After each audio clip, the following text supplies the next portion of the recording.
Hi, Alex Recaps here. Today I am going to explain a movie called Shoplifters. Osamu Shibata is a poor Japanese worker who along with his family is periodically forced to engage in petty shoplifting. After going to a local supermarket, a man and his adopted son show to pretend to be regular shoppers. Once the vendors and the guards lose sight of them, Osamu and the boy steal the groceries, then leave the basket and make a hasty escape. On the way home they buy cutlets from a local saleswoman because the whole family simply adores them. While returning, Osamu notices is a little girl sitting on the balcony. She's very hungry and is cold outside, so the man decides to take her to his home. The Osamu's wife Nobio is against the fact that her husband brought home someone else's girl and understands that because of this they may have problems. Old Hatsu provides for the whole family with her small pension, feeds the 4-year-old Yuri, and does not mind that she stays with them. Nobio insists, and Osamu decides to bring the baby back home. Approaching the girl's house, couple hears a scandal and realizes that for Yuri will be better with them because violence thrives in the baby's family. Upon returning they put girl to bed, but soon the whole family wakes up due to the fact that Yuri went to the toilet right in bed. In the morning Osamu goes to the construction site while Nobio goes to the laundry where she irons clothes. In order to earn at least some money, old Hatsu takes care of the children and treats the numerous scars and burns of little Yuri, whose parents have repeatedly bullied her. Soon an uninvited guest arrives at the old woman's house, and she, hiding the fact that she does not live alone, sends Yuri and Shota for a walk trying to bring something to the family. A little boy steals groceries from the store and teaches little Yuri how to do it discreetly. In the evening Osamu returns with colleague. There was an accident at the construction site, as a result of which he suffered a leg injury. Having learned that financial compensation is due for this, the family regrets that the man did not break his leg, because then the financial assistance would have been several times larger. The next day children again spend time on the street and steal food from the store. Meanwhile, old Hatsu and her granddaughter Aki go to the nearest ATM to withdraw their grandmother's pension. After having lunch in a cafe, a woman gives money to a girl to buy a new dress she needs for work. In the evening Eki goes to a brothel where she is forced to satisfy herself for the amusement of a client sitting behind an opaque glass with a mirror surface. At the same time Hatsu goes to a nearby arcade and gambles away part of her pension, though some have decided that Yuri should learn how to steal goods from stores without being noticed. While the man distracts the salesman, little girl turns off the alarm and Shota steals some expensive fishing rods. When returning home Osamu is overjoyed that Yuri has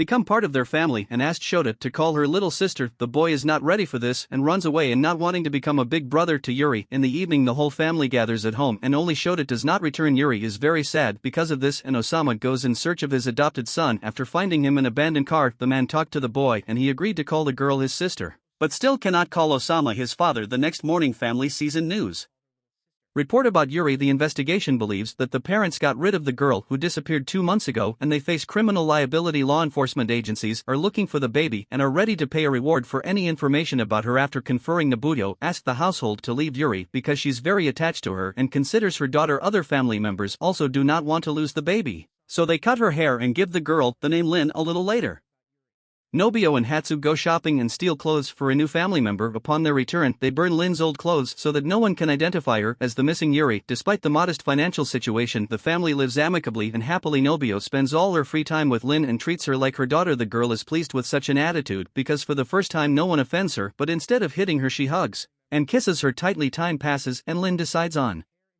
the first shoplifting. Shota diverts the attention of the seller, but he still notices what's happening and asks the boy not to teach his younger sister bad things. The financial situation of a laundry where Nobio works is constantly deteriorating. At first woman begins to work part-time, but soon the boss calls her and another colleague. He says that there is only room for one of them, so the women need to decide which of them will remain in this position. Nobu asks her colleague to give in to her, but she blackmails her in return. The woman saw Yuri and she's ready to turn her into the police, but can keep her mouth shut if Nobio quits. Afraid of losing her daughter, she agrees to her colleague's terms, but promises to kill her if she spills the beans. Meanwhile, Hatsu go to her son and Aki's father to pay tribute to her late husband and take some money. Parents do not know that their daughter is forced to work in a brothel, and they are sure that she's a good student. At the same time Aki is serving another regular customer and asks him to reveal his face. The animatic Mr. Four agrees to her terms and spends time with the girl in a room for heartful conversations. It turns out that he don't like to talk, so he simply hugs Aki and admires her beauty. Nobio and Osamu alone at home for the first time have dinner and chat nicely discussing the kids. The woman admits that she was fired and shows off the new makeup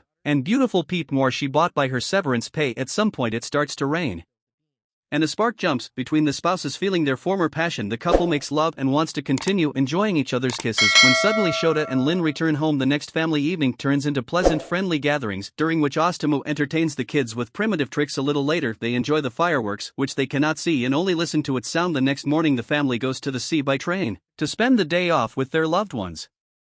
Inflating this circle, Shota stares at the breasts of the charming Aunt Aki and Osamu. Nobis is this he is proud that his son is growing as a real man because it's normal to love a woman's breasts and feel excited. At the same time, Grandma Hatsu watches her family happy and also feels happy. She understands that many of them are not related to each other. This is not scary because they feel good together. At the same time, she becomes sad that not everyone has the right to choose a family and believes that it would be much better that way. The next day, Lin Wilkes shot up early to show him his missing tooth while the children are playing. Other family members are not up to it because the old Hatsu fell asleep forever. The family is afraid of losing her pension and understands that they can be kicked out of this house, so they decide to bury their grandmother in the garden and hide her death from others. A little later, Nobuyo withdraws all the money from the old woman's card, and Osamu searches the house and finds another 150,000 yen in her things. Despite this, the family continues to trade in petty theft and steals a bag from a parked car. A little later, Osama admits to Shota that once he found him in the car, only he was abandoned because her parents wanted to get rid of him. A couple of days later, the kids go to the toy store again to decorate something for little Lin, but they see that it is closed. Going to the nearest supermarket, Shota is preparing to steal when he suddenly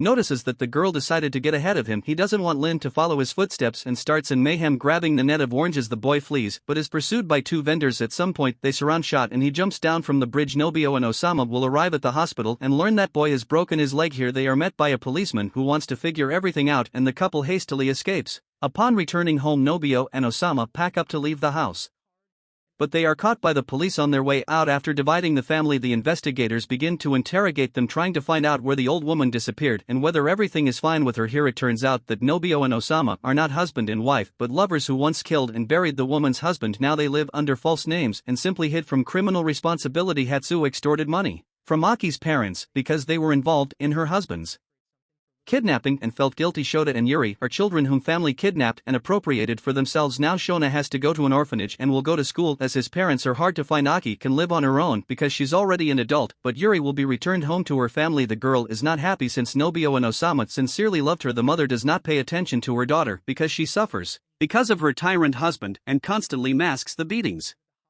Yuri only interferes with her, so the woman sends the baby away so that she can play on the balcony and not disturb her. Sometime later, Shota and Osama were fishing on the banks of a river. Nobuyo took all the blame for what happened on herself and went to jail, and Osama escaped with a slight fright. A little later, they visit Nobuyo in prison, the one who feels guilty and asks for forgiveness because she wanted a normal family, but she did not succeed. In the evening, Shota stays overnight with Osamu, as he is still very attached to the man who replaced his father. After dinner, they make a snowman which by morning has melted and lost its shape. In the morning, Osamu escorts the boy to the bus and he confesses that he let himself be caught on purpose. As he leaves, he sees a man running after him and calling him his dad. For the first time, sad and lonely, Yuri plays on the balcony. She realizes that her parents do not need her and looks into the distance with the hope that Osama and Nobuya will come back for her. Here movie ends. Thank you for watching and see you tomorrow at the same time.